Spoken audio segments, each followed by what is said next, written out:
A'udzubillahi minasyaitonirrajim. Bismillahirrahmanirrahim. Assalamualaikum warahmatullahi wabarakatuh. Waalaikumsalam warahmatullahi wabarakatuh. Hamdan wa syukran lillah, salatan wa salaman ala Rasulillah la nabiyya ba'dah. Asyhadu an la ilaha illallah wa asyhadu anna Muhammadan abduhu wa rasuluh. Allahumma shalli ala Muhammadin tibbil qulubi wa dawaiha wa afiyatil abdani wa shifaiha. Nuril absari wa diyaiha wa ala alihi wa sahbihi ajma'in. Allahumma rabbi shrah li sadri wa yassir li amri wa hlul 'uqdatam min lisani yafqahu qawli. Hasbunallahu wa ni'mal wakil, ni'mal maula wa ni'man nasir, wa la haula wa la quwata illa billahil aliyil azim. Alhamdulillah, setiap hari jihad kita sebagai seorang mukmin adalah memastikan bahwa umur yang diberikan Allah, waktu yang Allah amanahkan itu menjadi dua hal. Satu,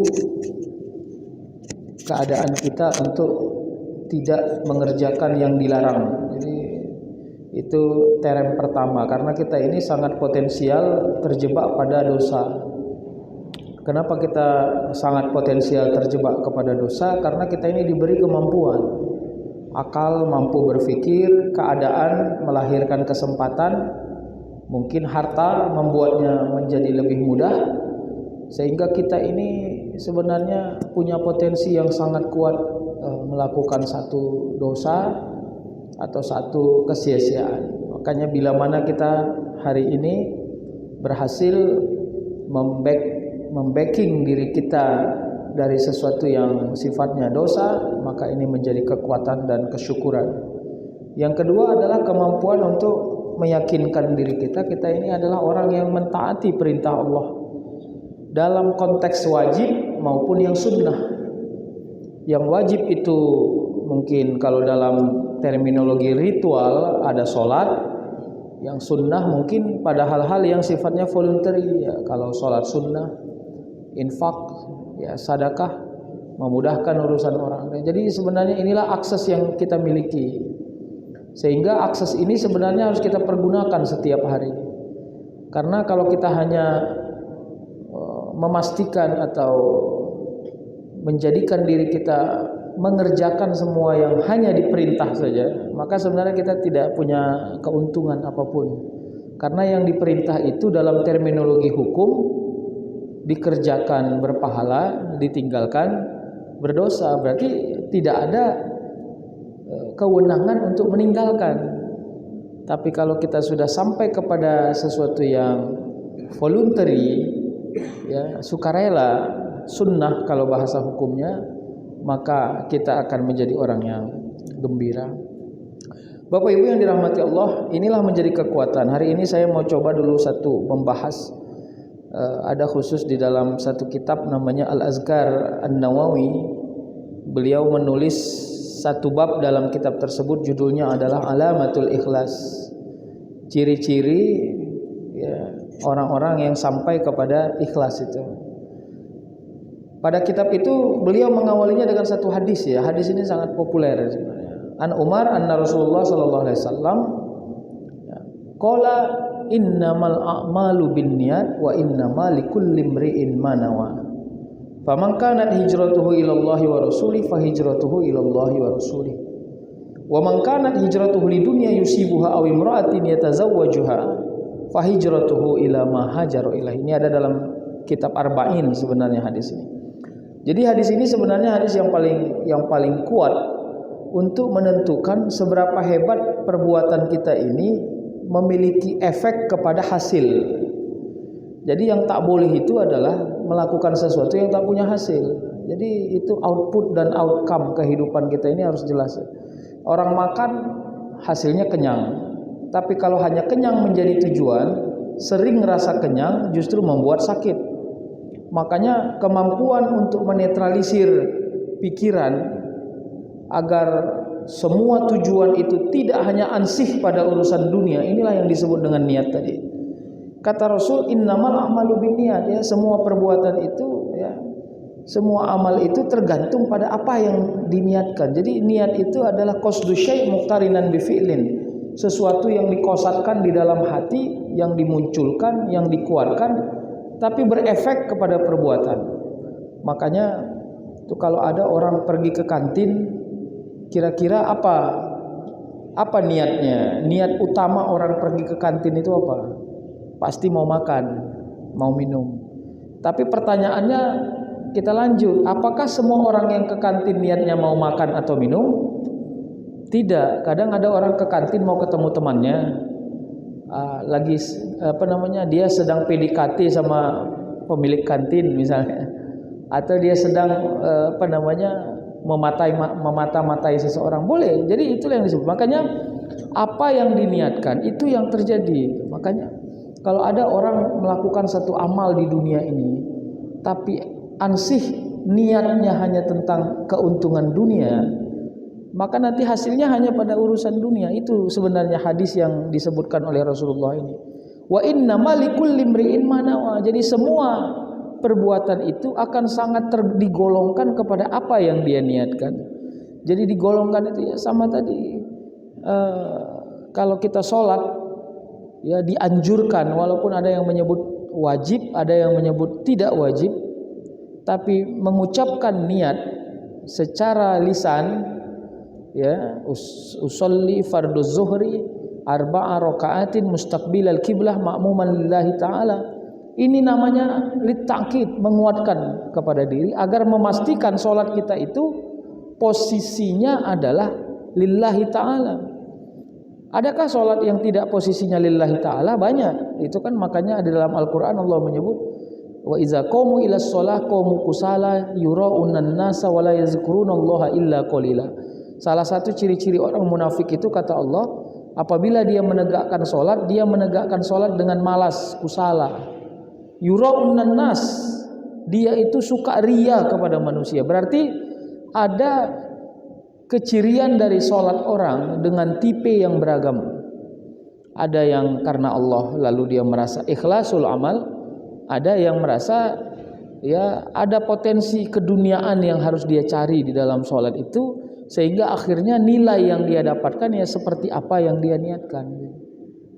Nah, pada hadis ini justru disebutkan oleh Rasul contohnya, faman kanat hijratuhu ilallahi wa rasulih fa hijratuhu ilallahi wa rasulih.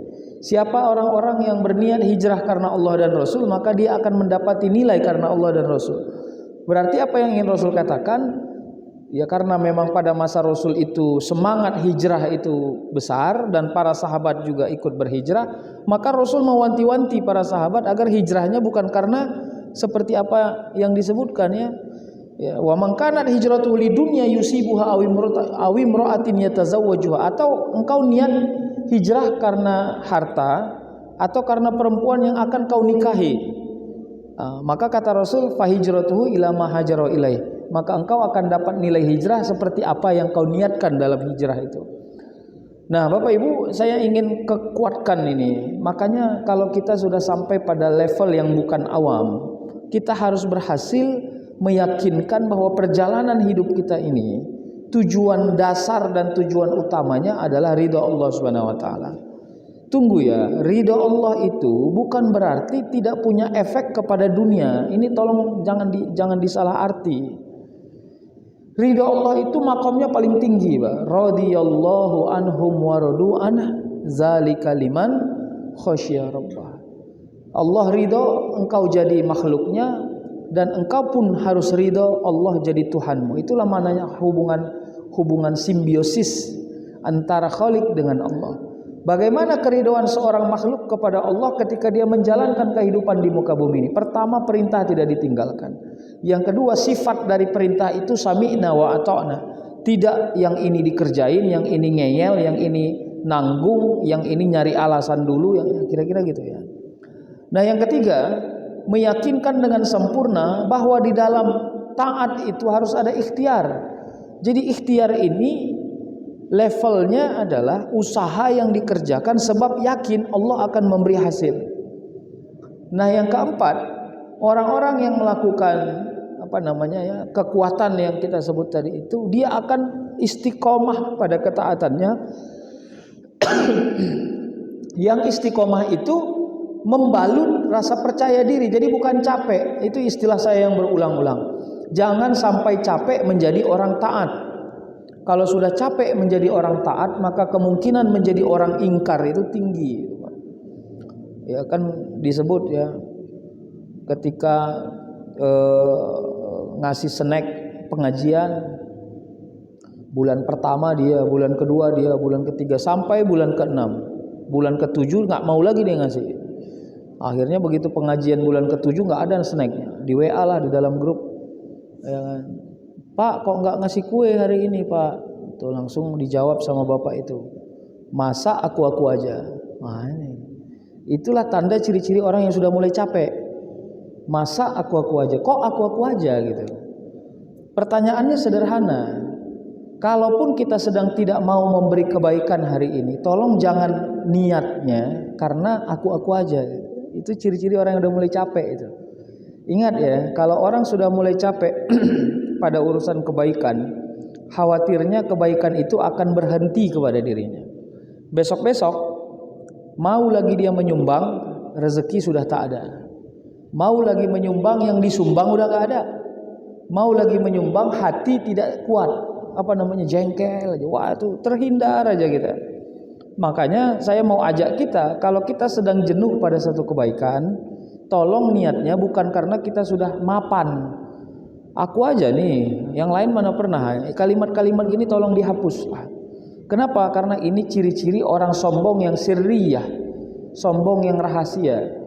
Dia sombong tapi pura-pura dia sembunyikan sombongnya itu karena dia menganggap tidak ada orang yang bisa lebih tinggi levelnya daripada dirinya. Bapak Ibu, inilah menjadi kekuatan yang saya katakan tadi, istiqomah. Makanya orang-orang yang sudah dibalut ini, kalau sudah levelnya makom seperti kita yang saya sebut, maka bekerjanya ya tenang, nyaman, tetap korektif ya, mengkoreksi diri bila mana ada yang kurang akan diperbaiki, siap mengikuti sistem, siap mengikuti ritme, tidak terjebak kepada yang batil ya, menjaga keistiqomahan ya, menjadi tauladan. Menjadi tauladan ini sulit, Pak.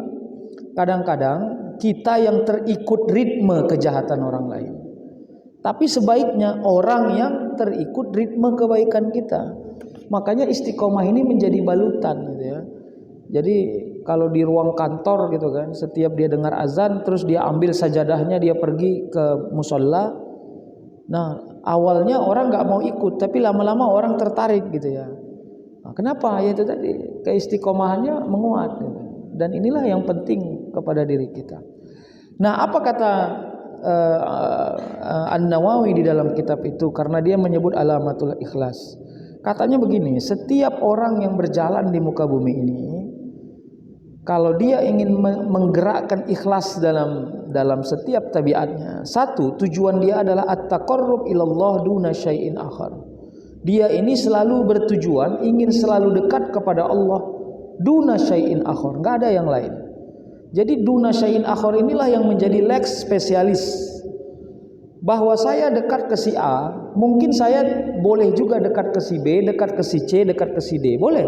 Tapi ketika disebut duna syai'in akhar, tidak boleh ada yang lain, tidak ada yang lain. Maka Allah sebenarnya menginginkan kita ini setiap perbuatan niatnya hanya karena Allah, tidak ada yang lain. Itu dia kira-kira itu. Taqarrub ilallah duna syai'in. Makanya tinggal elastisitasnya yang terjaga. Kalau yang dia minta dapat, maka yang didapat bermanfaat. Kalau yang diminta tidak didapat, maka keadaan yang sekarang menjadi satu keadaan yang menenangkan. Ingat itu ya. Jadi kadang-kadang sering Allah mengabulkan doa kita dengan cara Allah tidak mengabulkannya. Nah, itu dia. Gimana itu kira-kira? Jadi kita bilang begini, ya Allah, berikanlah saya uang yang banyak agar saya tenang. Allah nggak kasih dia uang yang banyak, tapi ketenangan tidak Allah tarik. Nah, itulah cara Allah menguatkan. Ya. Atau ada lagi doanya begini, ya Allah ya Tuhanku, berikanlah aku uang yang banyak agar aku tenang. Dia dikasih tenang, tapi dia dikasih uang banyak, tapi tidak tenang. Nah, itu. Jadi kadang-kadang kita harus berhasil melihatnya. Ya, kemampuan mengorganisir hajat, kemauan, doa, sehingga apa yang didoakan itu menjadi nilai kepada diri kita. Jadi at-taqarrub ilallah. Bagaimana ciri-ciri orang yang ingin dekat kepada Allah? Dekat bukan hanya dalam sistem jarak, tapi dekat dalam keadaan. Jadi dekat dengan perbuatan, dekat dengan sifat, dekat dengan asma. Ya, makanya kan Asmaul Husna itu kan banyak itu ya. Ar-Razzaq, Al-Ali, Al-Ghafur, Al-Qawi. Semua ini sebenarnya adalah nilai yang Allah sedang tunjukkan kepada kita. Wahai manusia, sebenarnya Allah itu pada level Al-Qawi. Kalau Allah itu maha kuat, maka sebenarnya tidak ada yang membuat manusia itu lemah. Kalau manusia ini bergantung hanya kepada Allah, masuk kepada kehidupan. Kadang-kadang kita lemah sebab hinaan, cacian, bullying. Tapi kalau orang paham bahwa Allah tempat satu-satunya bergantung, Allahus Samad, maka semua hinaan dan cacian ini tak akan pernah menggeser rasa percaya dirinya. Nah, ini juga punya hubungan, Pak. Makanya kan ange, tahu ange? Bahasa orang Medan. Ange itu apa ya? Iri ya. Jadi kalau ada orang kawan beli mobil baru, ange dia. Gak usah ange. Kenapa? Al-Qawi. Jadi kalau dia punya mobil baru, bebannya ke dia, efeknya ke dia, pujiannya ke dia, include jadi satu. Nah, saya yang tak punya mobil baru, beban dia gak akan mungkin ke saya. Pasti senang dia juga tak akan sama dengan senang saya. Udah gitu aja. Cara memikirkannya begitu. Itulah yang disebut dengan orang yang tenang tadi, dalam posisi karena dia yakin Allah itu ketika sudah memberikan kekuatan kepada dirinya sebagai kedekatan, maka tidak ada yang membuat oleng hidup ini. Kadang-kadang kan begitu ya. Dibilangnya begini, itu anak saya di sekolah prestasi terus tuh, Ustadz, ranking juara di mana-mana tuh. Anak awak enggak pula. Ya, begitu sampai ke sekolah rankingnya 2 terakhir. Asal mau lomba-lomba enggak ada yang mau, kira-kira gitu. Bagaimana mensyukuri, memberi rasa tenang yang seperti ini? Yakinkan kepada diri kita, kadang-kadang kehebatan dirahasiakan, justru hadir di kemudian hari. Jadi jangan pernah menilai dari keadaan yang sekarang, nggak usah. Jadi kepada orang-orang tua saya sering bilang tuh, kalau hari ini anakmu membuat capek, doanya jangan bertukar doanya. Ya Allah, benci kali aku nengok anak ini, muak aku nengoknya. Jangan begitu. Doanya tetap istiqomah. Ya Allah, saya melahirkan, mendidik sampai dalam membesar hari ini, anak saya ini saya harap menjadi orang yang taat kepadamu dan terhindar daripada satu fitnah dan keadaan yang buruk. Berikanlah kekuatan. Dah tahu kita di kemudian hari. Sama seperti yang saya sebut, walaupun ini tidak bisa kita lihat secara matematis. Kadang-kadang ada anak yang berprestasi di awal, di ujungnya kadang-kadang meletihkan. Nah, kira-kira begitu ya. Makanya apa niatnya? Niatnya adalah tadi ridha Allah. Ya Allah, kalau engkau tidak beri kegembiraan kepada keturunan-keturunan saya tentang dunia, maka saya akan mengazamkan diri, jadikanlah keturunan saya ini bukan orang yang ingkar kepada engkau ya Allah. Itu. Jadi rezekinya seorang orang tua memiliki anak adalah ketika anaknya tidak orang yang ingkar kepada Allah. Jadi tolong jangan dianggap itu sepele, Pak.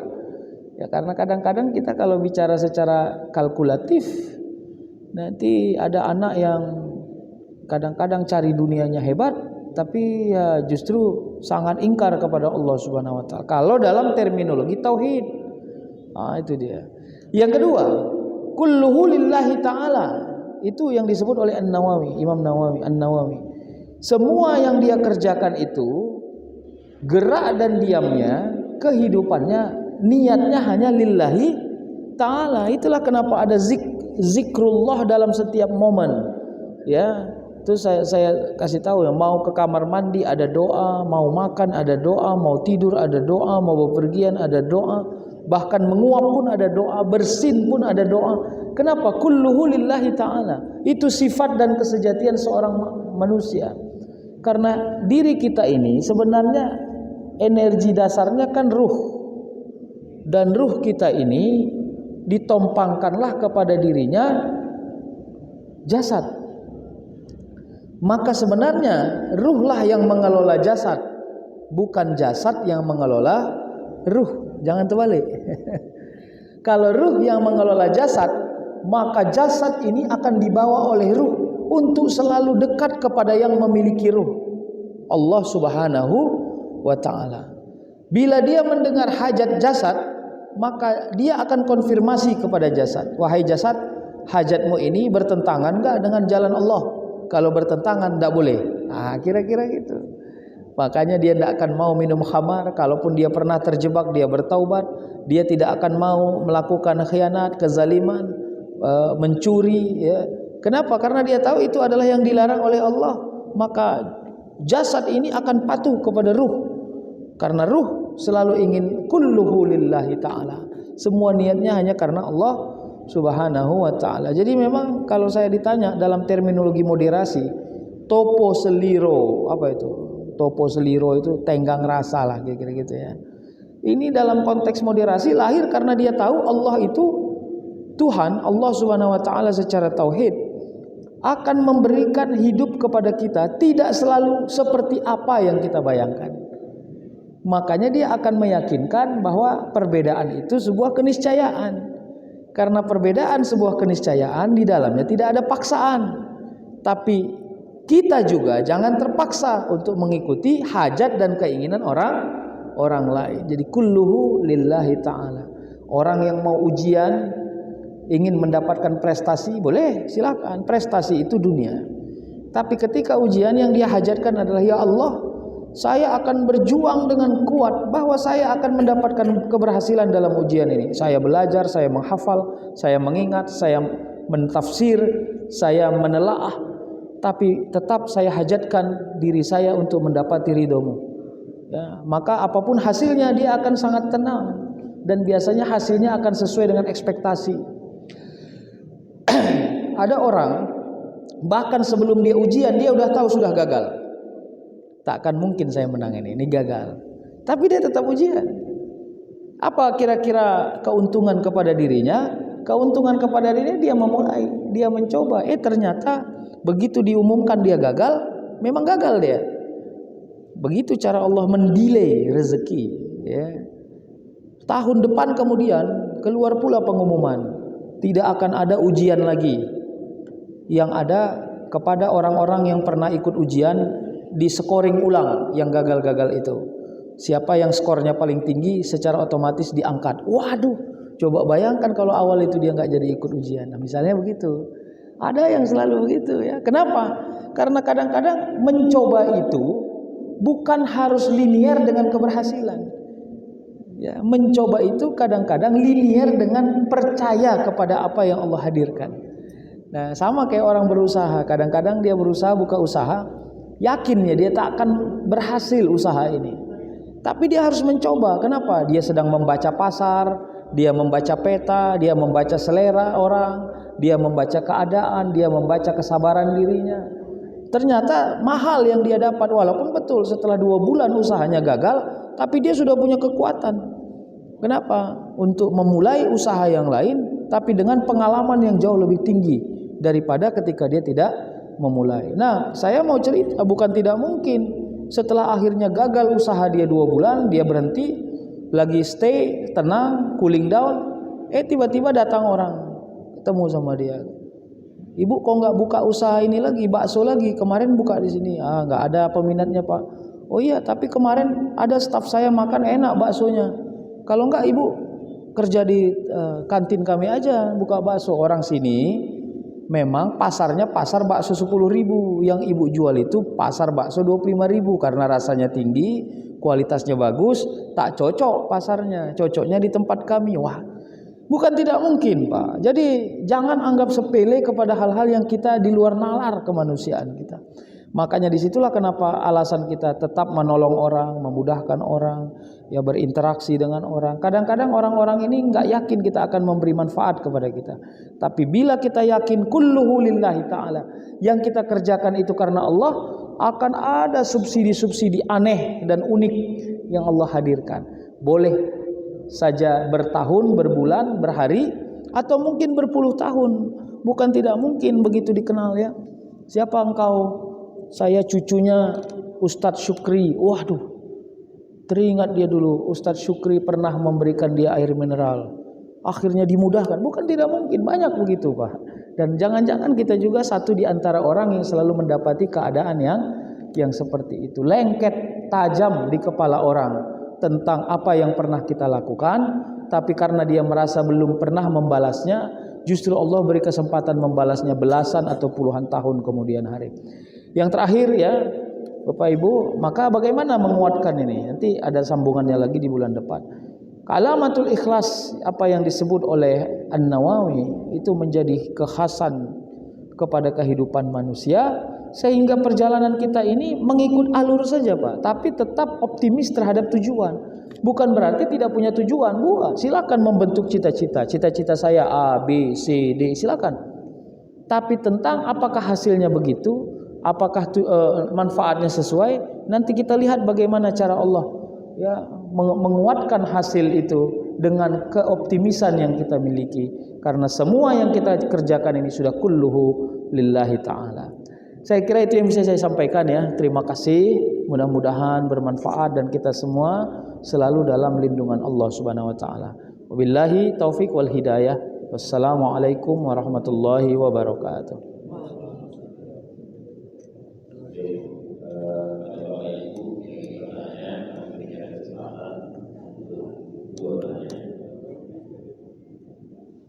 Silakan Pak, silakan.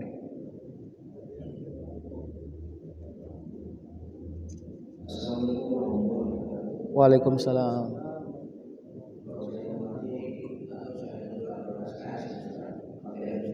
Iya. Hah?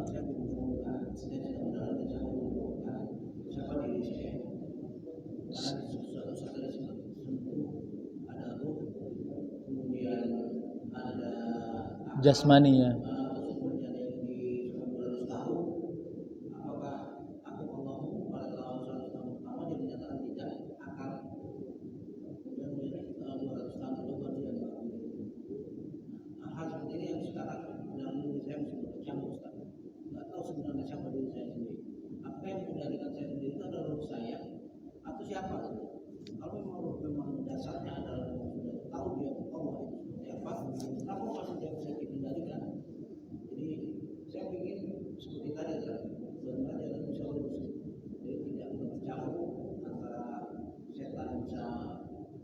Menggoda.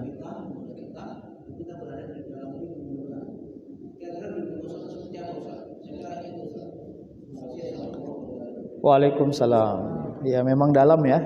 Man arafa nafsah faqad arafa rabbah. Siapa yang mengenal dirinya maka dia akan mengenal Tuhannya.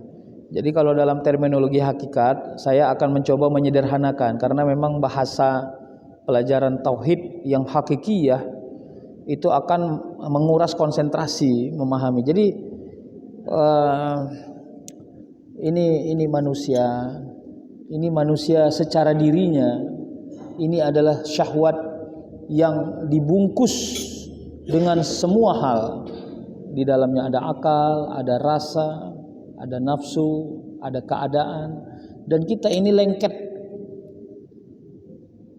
Sehingga kalau ini nggak ada, sepertinya nggak ada warna ini hidup kita, ya kan? Mana enak hidup kalau nggak makan, mana enak hidup kalau nggak tidur, mana enak hidup kalau nggak pergi. Kalau kita pergi ke mall aja kan pasti cari baju baru mana ini gitu kira-kira. Kenapa? Karena ini masih lengket. Nah ini ketika lengket, inilah namanya manusiawi. Karena dia punya dirinya ini yang di dalamnya ada jasad, ada ruh, satu paket. Dan dia ditumpangkan kepada dirinya semua yang sangat insidentil. Yang manusiawi tadi, ruh, syahwat, nafsu, semua lengkap. Keadaan juga, keadaan tuh pagi, siang, malam, rasa ngantuk, rasa lapar. Nah sekarang apa kerja kita? Kalau mau ditanya siapa diri kita ya, maka jawabannya adalah esensi dari diri kita ya ini. Jadi kerja kita kalau dalam terminologi tasawuf, saya tidak pakai terminologi tauhid ya, karena dalam tauhid nanti akan mengkaji yang seperti yang Bapak bilang 100 tahun akal berdiskusi ya, ternyata bukan kau Tuhannya. Karena saya tidak masuk ke terminologi itu, saya masuk ke terminologi tasawuf. Maka kerja kita adalah memberi jarak antara ini. Dia harus berjarak dia. Karena independensi diri kita ini harus terjaga. Dia ini harus mandiri, jangan pernah terkungkung atau terkontaminasi dengan ini. Karena ini seleranya adalah perubahan. Orang taat kepengen berubah menjadi tidak taat. Orang tidak taat kepengen berubah menjadi taat. Selalu saja begitu. Makanya itulah kenapa dalam terminologi tasawuf orang taat jangan merasa taat agar dia tidak capek dalam taatnya. Orang yang tidak taat jangan merasa gembira dalam tidak taatnya karena dia harus menjadi orang taat. Selalu saja begitu yang diatur. Nah, bagaimana memperjara ini? Disitulah para ulama selalu memberi kiat-kiat. Tapi sifatnya kiat-kiat itu adalah ikhtiar, usaha. Berzikir, bertaubat, begitu-begitu kan. Melaksanakan sholat sunnah, melaksanakan sholat taubat. Uzlah itu apa? Mengasingkan diri.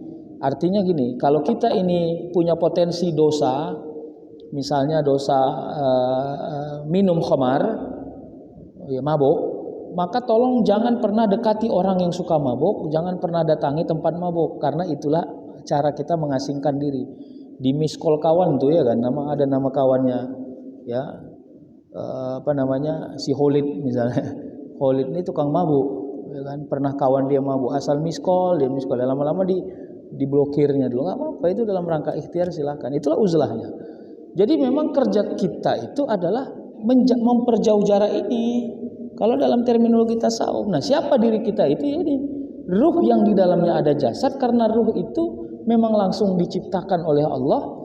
Karena ruh itu makanannya adalah taqarrub ila Allah. Jadi asupan ruh itu adalah ingin dekat kepada Allah. Makanya kalau Bapak Ibu berzikir la ilaha illallah, lalu ada yang tergerak dalam hati dan merasa tenang, itu karena ruh sedang mengasup itu sebagai energi makanannya. Nah, kalau dia tidak diberi asupan bertahun-tahun, maka dia akan mengeras mati suri. Ya, mati suri itu ada tapi tidak punya manfaat sama sekali. Disitulah letak, misalnya kalau ketemu sama orang, asal ketemu sama orang taat, malah diejeknya. Ya, ini kau puasa ya? Kenapa? Takut mati, makanya puasa. Nah, gitu, malah dileceh-lecehnya. Kenapa? Karena sudah mengeras. Padahal nilai dasar dari orang yang sedang melihat orang taat itu, dia cemburu kepada ketaatannya, itu nilai dasar, Pak. Jadi kalau bapak-bapak, nih maaf ya, saya memang pastinya bapak-bapak kita semua punya case secara khusus ya. Misalnya saya pernah nampak tukang jange, tukang jualan di kedai kopi, lalu begitu dengar azan asar, dia pergi ke masjid ikut sholat asar. Kalau saya melihatnya apa gitu, unik lah gitu ya. Aduh gawat ini ya, kira-kira gitu ya. Tapi kan ada cara orang melihatnya berbeda gitu. Ah, ini anak nih udah jualannya belum laku, masih sholat pula dia. Padahal di sana kan cara membaca yang salah. Nah, disitulah saya katakan kalau ruh kita hidup, ruh yang di dalam ini tadi, ini kan jasad nih. Maka semua pekerjaan tubuh kita ini akan nuansanya ingin selalu patuh kepada Allah, atau minimal tidak ingkar kepada Allah. Itulah minimal. Kenapa? Karena dia tahu yang dikelolanya, jasad yang dia kelola ini adalah jasad yang ditumpangkan. Yang begitu nanti jasad ini lemah dan mati, dia akan dikuburkan ke tanah dan ruh kembali kepada Allah. Nah, disitulah kajian tauhidnya, dan saya memang tidak mendalami itu. Nanti silahkan kepada guru tauhid secara khusus coba didalami apa hakikat daripada ruh, sama seperti disebut begitu saya namanya syukri. Syukri itu mana? Syukri yang jasmanikah atau syukri yang ruh kah? Nah, itu begitu ada kajiannya, nanti kita coba dalami lagi, Pak. Tapi kalau dalam konteks tasawuf itu tadi kemampuan membatasi akses diri bila akses itu kita anggap sesuatu yang subhat atau sesuatu yang menyalah, dan itulah potensi yang paling kuat dari diri kita. Begitu kira-kira Pak, bisa saya jawab.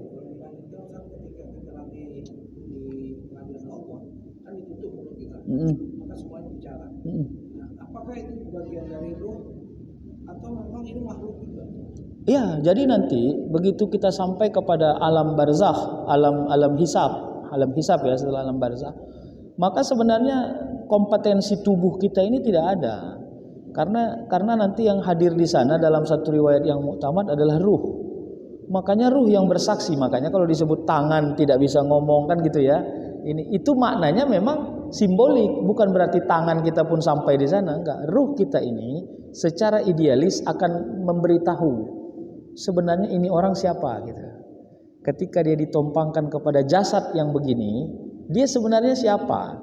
secara kalkulatif dari umur berapa sampai berapa dia jahat, dari umur berapa sampai berapa dia sadar dan kembali kepada jahatnya, dia akan menceritakan.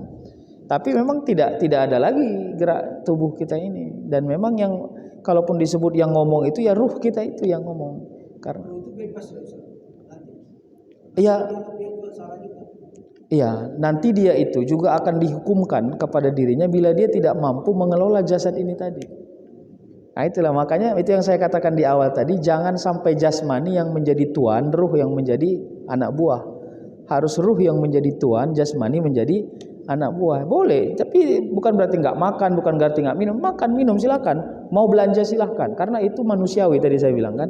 Tapi jangan sampai ada kejahatan di dalamnya. Ya, khianat, zalim, mengambil hak orang lain gitu-gitu ya.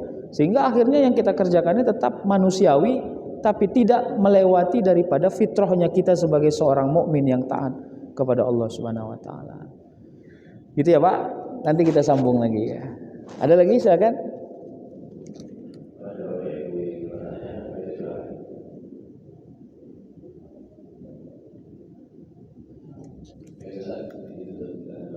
Baik, terima kasih. Saya doakan kita semua selalu sehat walafiat ya, diberi kemudahan dari Allah dan diberi keturunan-keturunan yang mulia dan taat kepada Allah Subhanahu wa taala.